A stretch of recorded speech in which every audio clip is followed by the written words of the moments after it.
Dina, salut Martine, salut ça va les sisters, salut ça fait Dina. un moment, c'est la journée de la femme. Ouais. Vas-y, on va lire Proverbe. Alors oui, comme c'est la journée de la femme, on va lire le Proverbe 31 qui est très très très connu. Ça commence comme ça, le portrait de la femme de valeur. Une femme de valeur est une véritable trouvaille. Sa valeur est plus grande que celle des perles. Son mari place sa confiance en elle, il ne manquera pas de ressources. Elle ne lui cause jamais de tort, mais elle lui donne du bonheur. Tous les jours de sa vie, elle se procure de la laine, du lin, elle travaille de ses mains avec ardeur. Pareil au navire marchand, elle amène de loin sa nourriture. Elle se lève avant le jour, prépare le repas de sa famille, distribue à ses servants leur travail. Après avoir bien réfléchi, elle achète un champ, plante une vigne, grâce à l'argent qu'elle a gagné. Elle se met au travail avec énergie et ses bras sont toujours actifs. Elle constate que ses affaires vont bien, elle travaille même la nuit à la lumière de sa lampe. Ses mains s'activent et filent la laine, ses doigts à tisser des vêtements. Elle tend une main secourable aux malheureux. Elle est généreuse envers les pauvres. Elle ne craint pas le froid, ni le sien, etc., etc. Donc, dans ce verset, on voit que c'est une femme de valeur. C'est aussi une femme vaillante et vertueuse. Et voilà, on peut croire même que c'est une femme parfaite. C'est quoi, ouais, c'est Qui vrai. n'existe pas, mais il y a des choses à prendre. Ouais, Proverbe 31, c'est plus la peinture, c'est quelque chose qui nous dépeint une femme parfaite. Oui. Bien souvent, on nous enseigne qu'il faut qu'on ressemble à la femme de Proverbe 31. Ouais. Et si on loupe un verset, on sent qu'on n'est pas vertueuse, mais en fait, c'est la maman Salomon qui lui dit, voilà la femme idéale. Et on n'est peut-être pas toutes à tous les niveaux comme les décrit le verset, mais une chose est sûre, c'est que on est vraiment une œuvre en progression. Souvent, on nous met la pression de devenir une femme vertueuse. On a eu beaucoup de séminaires, beaucoup de messages sur la femme Proverbe 31, et beaucoup se mettent de la pression au point de penser que la femme de Proverbe, c'est celle qui en a juste l'apparat. Ouais. Alors que on n'est pas obligé d'être toute la femme de Proverbe 31, parce que Proverbe 31, c'est avant tout des conseils que la maman de Salomon nous donne. C'est la femme idéale. Or, il n'y a pas de femme parfaite. Parce que ça serait triste, une femme qui n'a pas tous ces points-là, de cette femme parfaite. Et comment elle va se sentir en disant, moi, j'arrive pas à me lever tôt à bien faire pour mes enfants. Faire de la couture sans machine, parce qu'à l'époque, ça n'avait pas. Faire la couture sans machine. Mon mari me flatte pas trop, etc. Et alors que non, une femme vertueuse, j'aime pas trop le mot vertueux. Je sais pas ce que vous en pensez. Je dirais une femme selon Dieu, peut-être. La vertu, c'est aussi de la force. C'est aussi de la force. Parce que, vertueux, c'est vrai que ça exclut quand même. Elle n'a pas le choix, en fait. Ouais. Elle l'est et pas autre elle chose. était parfaite. Voilà. Ouais. Et après, il ne faut pas oublier le proverbe, en fait, tu as lu le verset 10, mais c'est la maman de Lémuel qui est un roi et qui met les belles-mères.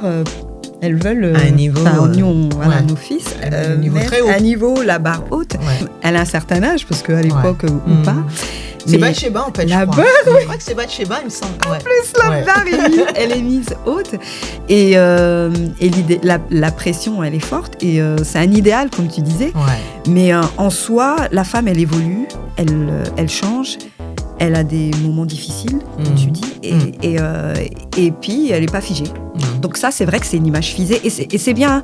Nous, on a reçu des petits papiers à la fête des mères. Qu'on nous donne. Oui, la fête des mères, nos enfants. Maman, tu es une femme vertueuse, et nos enfants nous mettaient tout pour la fête des mères et pour Noël. Et chance et courage aux femmes qui se reconnaissent pas. Oui, qui se reconnaissent pas, mais vraiment, je pense que Dieu, il veut expliquer simplement aux femmes que tu n'as pas à être parfaite, que s'il y a un point qui te ressemble, valorise ce point, travaille encore plus ce point, et d'autres points vont se manifester. Moi, c'est vrai que Proverbe 31, je suis un peu une femme qui...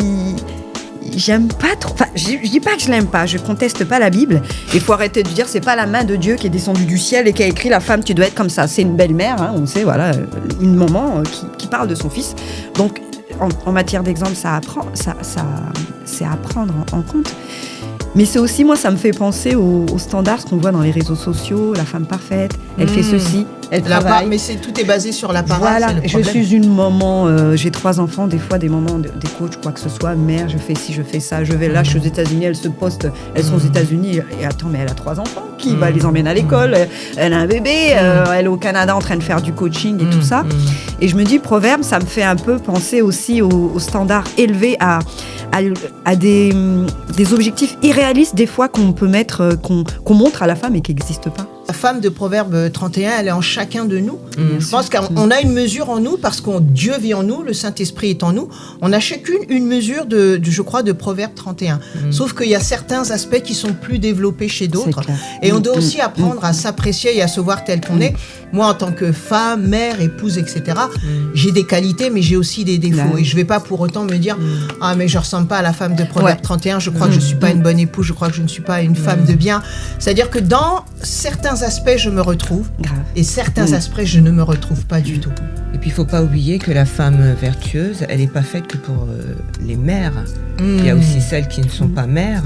Et elles ont ce droit aussi d'exister aussi. Surtout, oui, c'est clair. Et c'est vrai que quand on lit ça, on voit que c'est une maman qui a bien tenu sa maison, qui est respectée par son époux, la femme d'un roi. La réputation. Elle est bien vue parmi les gens extérieurs. Ouais. Mais ceux qui n'ont pas vraiment d'enfants, est-ce que c'est une femme vertueuse? C'est ça. Et c'est marrant ce que tu dis parce que c'est une image. Et je pense que la Bible, c'est vrai que dans la Bible, il y a des paraboles et il y a des images. Et quand tu relis le Proverbe 31, ça ne s'adresse pas qu'aux femmes. Ça peut être aussi un homme. Bien sûr. Il travaille, il fait des affaires, il acquiert des champs. Et c'est pour ça, ça dépend de la disposition, comment on le lit. Absolument. Moi, je l'ai lu, je dis à Damien, écoute, c'est toi aussi. Je ne me mets pas à la pression, ça te concerne Parce que aussi. lui, il a l'air d'être un homme parfait puisqu'il est considéré aux portes. Grave. Il est honoré. Avec les grands et il tout a une ça. réputation, donc sa femme, faut qu'elle soit Exactement. carrée parce que sinon, il n'est pas honoré. Donc, Mais en fait, il y a aussi une pression qui est mise quand même sur l'homme aussi. exactement. Par rapport à ce que tu dis, Martine, c'est vrai, on avait discuté il n'y a pas très longtemps, tu disais, il est bien ce Proverbe 31, mais des fois les gens se méprennent quand ils le lisent à la lettre, mais si on a du discernement, si on est connecté à Dieu, etc., eh ben, on le lit et on le vit différemment. Tu te rappelles, on avait eu ce genre de discussion. Exactement. Et cette maman, je reviens toujours sur cette mère parce que c'est elle, je pense qu'à l'initiative de ce proverbe, c'est elle, la maman de Lémuel, mais elle fait le miroir de son fils. C'est un peu ce que son fils est, ce qu'elle aimerait qu'il soit, ce qu'il est peut-être. Il acquiert des champs, il est vu aux portes des grands rois et tout ça. C'est comme l'image, et c'est pour ça, c'est aussi l'idéal de ce que l'être humain, en fait. Parce qu'elle le dépeint lui, quelque part. Lui, il est comme ça. Limite, elle a des servantes, mais non, elle travaille la nuit. Elle a des servantes, mais elle travaille quand même. Tu te rends compte? T'as des servantes, mais tu fais quand même le boulot, quoi. C'est ça. Non, et elle va travailler dehors au champ, elle fait des acquisitions, mais c'est aussi à l'époque, on n'imagine pas ces femmes faire des affaires. Moi personnellement, je sais que quand j'ai lu la femme de Proverbe 31, je me dis, mais elle est super active. Mais grave, parce que comment elle peut en même temps s'occuper d'être une businesswoman, faire des affaires, elle acheter parle des de navires, etc. Fait du marchandage et tout, en même temps la maison tirée à 4 épingles, etc. Et moi, personnellement, j'ai toujours trouvé que c'était un psaume qui mettait de la pression. On a tous arrivé à un moment, quand on a étudié le psaume 31, essayer de s'identifier. Il faut que je fasse bien ça à la maison, il faut que j'honore mon mari, nanana. En fait, on n'a pas compris que Dieu ne nous demandait pas d'être parfaite. Il nous dit, voilà, il y a différents pôles dans lesquels je veux que tu sois actif, dans ta maison, dans ton mariage, dans ton business, avec tes enfants. C'est-à-dire que dans tous les domaines de notre vie, il y a quelque chose à faire, mais avec qui on est, notre identité, notre style. Mais puis aussi, il y a aussi un petit contraste que j'aimerais faire. Il y a un moment, quand je lisais Femme Proverbe 31, et c'est vrai qu'on n'en parle jamais parce qu'aujourd'hui, c'est la journée de la femme, il y a des conférences de femmes en ligne, il y a des réunions pour femmes. Alors, tout le monde va sortir le Proverbe 31, que les femmes de Dieu, Proverbe 31, crient, tout le monde crie, c'est merveilleux. Mais Dieu m'a dit, mais tu sais, dans la Bible, il y a 2 femmes. Il y a celle qui est habillée en blanc, qui est la femme de Proverbe 31, et il y en a une autre qui est habillée en noir. Ce sont 2 contrastes violents. C'est la femme de Proverbe 7. C'est la femme qui est une femme de séduction, qui est une femme qui trompe son mari, on va pas lire le verset, mais qui attend que son mari parte en voyage. Elle a des problèmes. C'est quelqu'un qui, dans son comportement, en fait, elle a besoin du regard des hommes. Elle a besoin d'être aimée, aussi bien physiquement, d'être appréciée, etc. Et son comportement, en fait, ruine sa vie. Et Dieu nous montre ces décontrastes, pas pour dire, ah bah, il y en a une qui est sainte, qui est parfaite, que je bénis et l'autre, c'est qu'une prostituée, etc.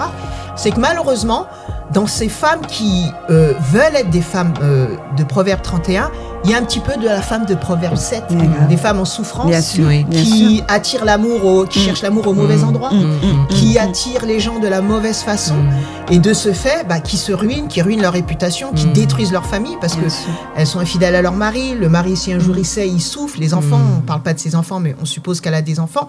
Elle attend que son mari ait le dos tourné pour faire des choses dans son dos. Et cette femme, elle est dans la Bible. Pourtant, Dieu, il lui a donné un chapitre entier, le chapitre 7. Elle aspire à devenir. Alors, bien sûr que de prime abord, on va dire, Dieu nous montre le contraste du bien, le contraste du mal.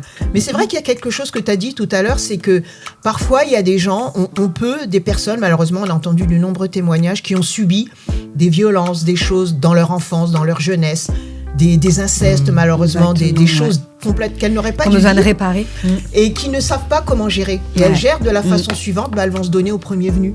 Elles ont besoin d'entrer dans de la séduction, elles ont besoin d'être aimées à tout prix, pourtant elles ont déjà un mari, mais c'est pas suffisant. C'est clair. Et ça, c'est un des signes qui a besoin d'une guérison, en fait. Donc, il y a des femmes qui sont pas toutes des Proverbes 31 et on n'a pas besoin de leur mettre la pression de Proverbes 31. C'est quel proverbe? Proverbe 7. Et il faut commencer à leur niveau. Et on a tous un niveau qu'il nous faut reconnaître, respecter, parce que si par exemple, je dis une bêtise, tu vas à une conférence de femmes, tu viens de te disputer avec ton mari, tu lui jettes un verre contre le mur, tu claques la porte, tu l'insultes, tu lui dis un mot que tu ne dois pas lui dire, mais tu te rends à une conférence où c'est une conférence de femmes et on parle de la femme de Proverbe 31. Alors toi, tu cries amen, mais tu sais ce que tu as laissé chez toi, c'est une bombe, il y a encore des dégâts.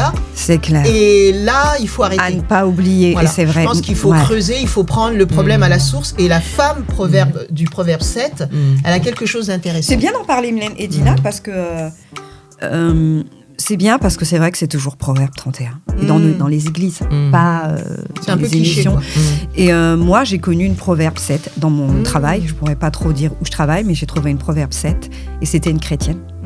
Et c'était une jeune, je dis pas le nom, donc je dis pas dans quel contexte que je l'ai connue, mais son enfant a été placé. Et les raisons du placement étaient cette personne s'est bagarrée avec son mari dans la rue, son copain dans la rue, parce qu'elle se prostituait. Et quand j'ai appris l'histoire de cette personne, elle venait d'avoir un bébé en fait. Et l'enfant était placé. Et c'était une chrétienne qui va dans une église dont je ne dirai pas le nom, une grande église. Et je me suis dit, c'est pas Proverbe 31, c'est Proverbe 7. Et c'est une jeune qui se prostitue, et pas forcément que pour l'argent. Mais connaissant son histoire, elle a aussi des blessures, des ruptures, des traumas.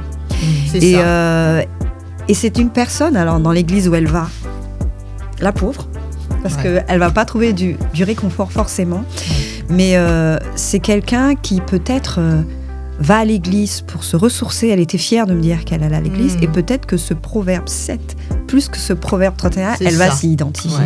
Elle s'identifiera, et il y a malheureusement plein de Proverbes 7 qui existent. Et il faut, voilà. Et puis, c'est bien, c'est vraiment bien ce que tu dis. Quand je t'entends, je pense vraiment que Dieu, il aime ces deux femmes. Il aime la femme vertueuse qui a réussi, etc. Qui est un exemple, en fait, quand même, faut le dire. Et il aime cette femme prostituée, cette femme imparfaite, cette femme qui fait de mauvaises choses avec son corps. Et ça, on le retrouve, l'amour que Jésus a pour ce genre de personne qui n'est pas vertueuse, qui n'est pas parfaite, on le retrouve dans le Nouveau Testament. Avec la femme qui devait être lapidée, etc., et qui avait vraiment ce format de femme adultère. Jésus la relève. Et Jésus la relève, et Jésus fait d'elle une femme courageuse, une femme vertueuse. Presque vertueuse, puisqu'elle était au pied de la croix. Presque vertueuse, une femme de valeur. Et quand tu racontes ces histoires que les gens se prostituent, on sait qu'elles ont tous des histoires. Il y a une base, il y a un élément déclencheur, mais qu'est-ce qu'elles recherchent tous ? De la valeur, de la reconnaissance, de l'amour, de l'acceptation. De l'amour. Quand tu disais qu'elle attendait que son mari s'en aille Peut-être son mari lui donnait pas ce qu'il fallait ou de la façon qu'il faut. On ne sait pas. Voilà, on n'était pas là à cette époque.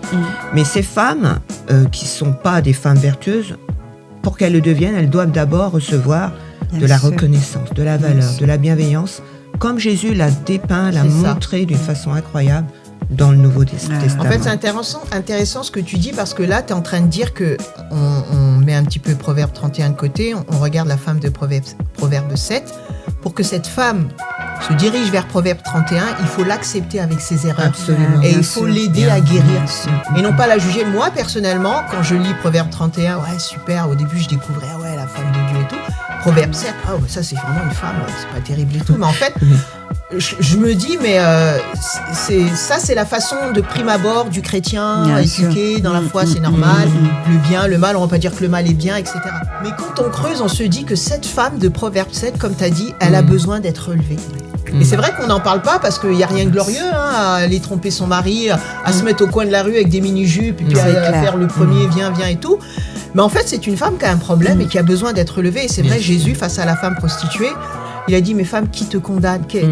Exactement. Et il y avait qui? Il n'y avait plus personne. Ça veut dire quoi? Ça veut dire que pour qu'une personne puisse être restaurée, il faut arrêter de la condamner. Il faut arrêter de la condamner. Il faut qu'elle trouve un espace de parole. Et je pense que les églises, elles ont leur travail. Les pasteurs, en l'occurrence. Alors, je sais que c'est pas souvent qu'un pasteur aime recevoir une femme.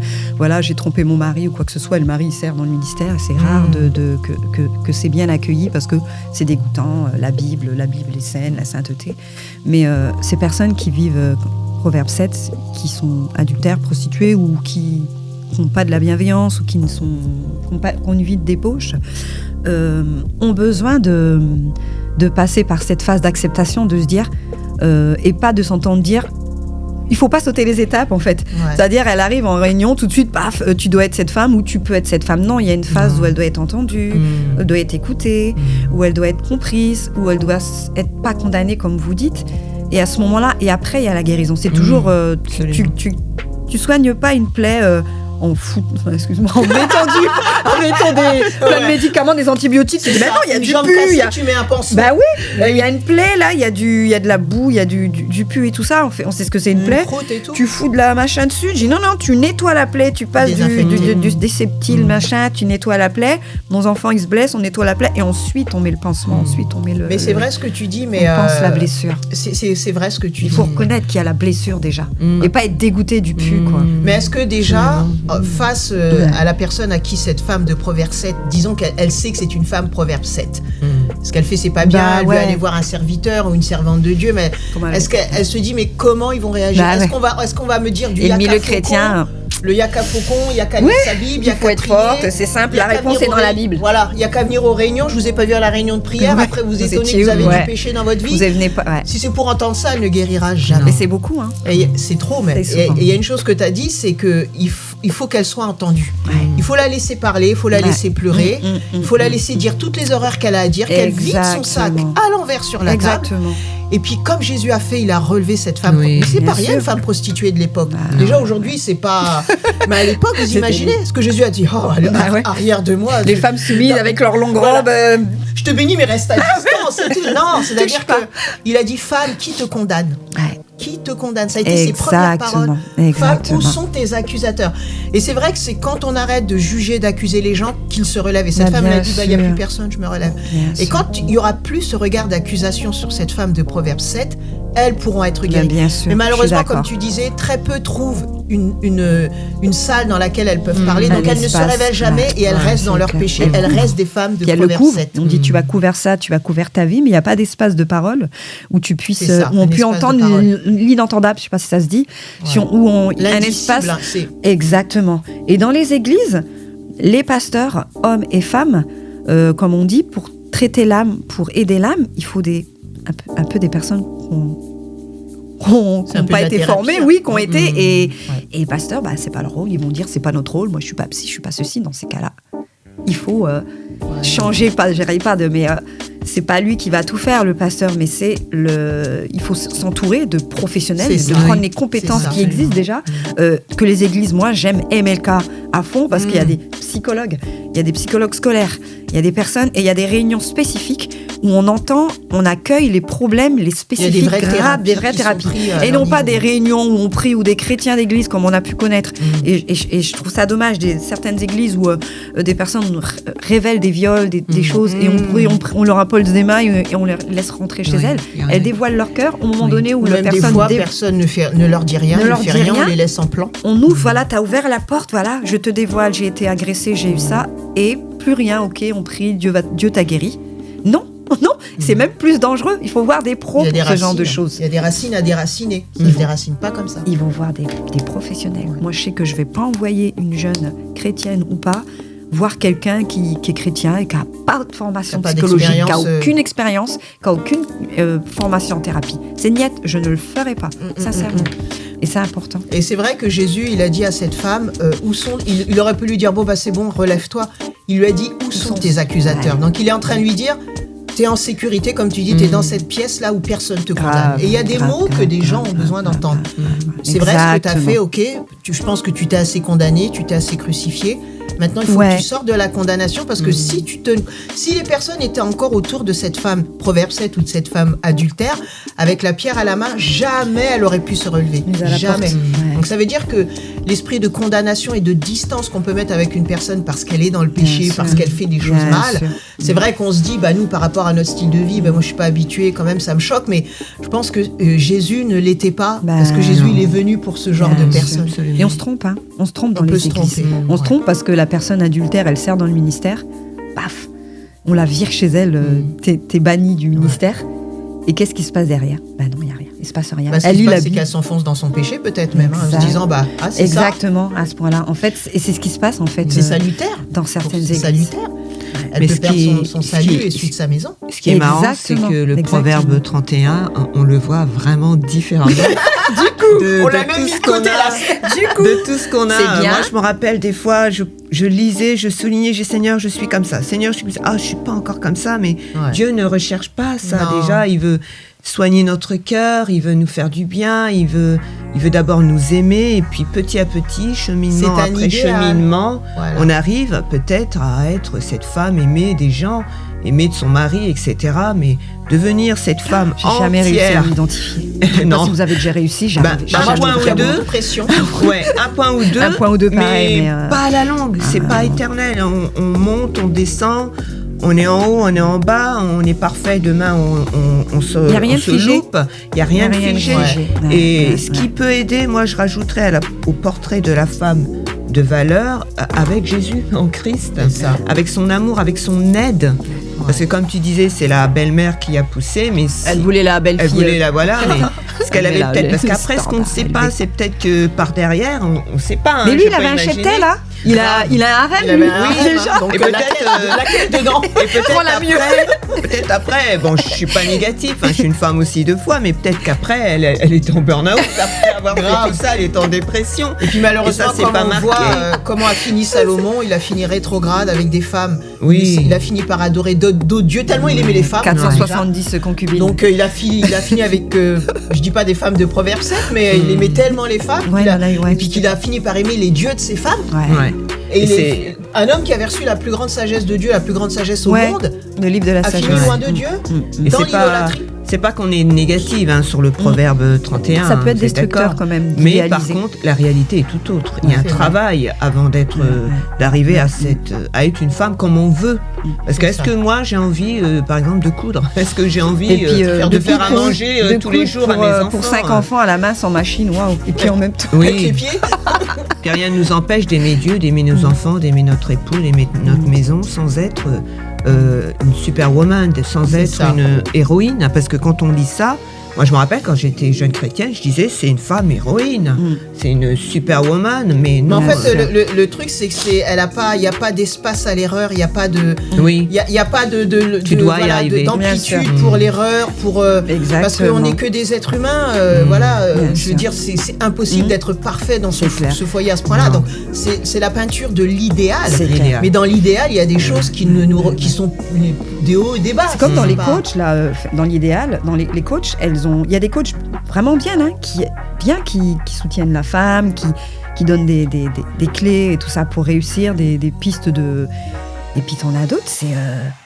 dans les réseaux sociaux, t'as d'autres qui mettent des standards, La barre très haute. irréalistes, quoi. Et toi-même, selon ce que toi, selon tes, tes prédispositions, c'est-à-dire si t'es quelqu'un qui te met la pression tout le temps, parce que tu veux toujours réussir, parce que tu dois... on est un peu toutes comme ça. Oui. Moi, je sais que je me mets la pression pour il faut que que les choses soient bien faites dans la maison soit propre et tout ça, toutes ces choses. Et qu'on est coaché par des coachs qui sont comme ça, là, on voit beaucoup de gens. On parle du burn-out, on veut aider les gens qui sont burn-out parental, burn-out professionnel, mais ça part de là, en fait. C'est ça. Ça part de te fixer des choses irréalistes, d'être toi-même perfectionniste. Et le perfectionnisme, il est destructeur quand il tombe dans un terrain où, à un moment donné, tu te sens vulnérable parce que tu te dis... Et puis dans tout ça, ce qui est dangereux, c'est en fait, inconsciemment, tu dis, on te met la pression, on te demande tu revêts une identité qui n'est pas la tienne. En fait. Tu t'auto-sabotes. T'oublies les points forts que Christ t'a mis en toi, qui tu es en Christ. Parce que, bien sûr, on est racheté, on est lavé par le sang, mais Dieu a fait de toi une coach qui va aider les parents, Dieu a fait de toi quelqu'un qui va aider les moniteurs, Dieu a fait de toi... Il y a des dons que Dieu a mis en nous et ça, on ne peut pas le renier. Donc, c'est-à-dire que c'est bien, c'est cette affaire de coaching, d'avoir, il faut que la réussite, le succès, on entend que ces mots... Tu peux saboter. Voilà, on entend que ces mots, puis si vraiment on n'a pas la réussite et le succès, on n'est pas la femme de Proverbe 31, on est une bonne à rien, on voit les femmes très jolies sur les réseaux sociaux avec des maisons parfaites. De femmes en plus, mais ça, c'est des clichés qui, à force d'en voir, je trouve que c'est trop dangereux.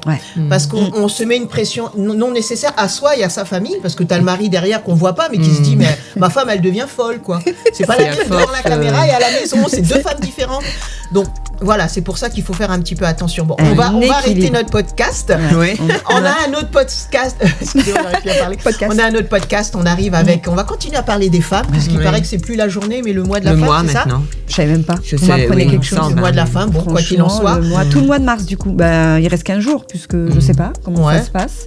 Je sais pas. On est le 8 mars. Franchement, tant mieux. Bon, quoi qu'il en soit, on arrive, les amis. J'espère que vous avez aimé ce podcast. Mettez-nous des petits commentaires. Abonnez-vous pour avoir et activer la cloche des notifications. Comme ça, il y aura d'autres podcasts.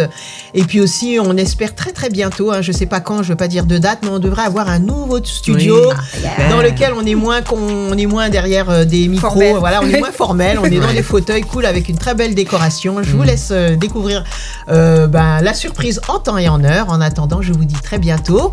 Et puis que Dieu vous bénisse. Bye bye. Au revoir. Bye bye.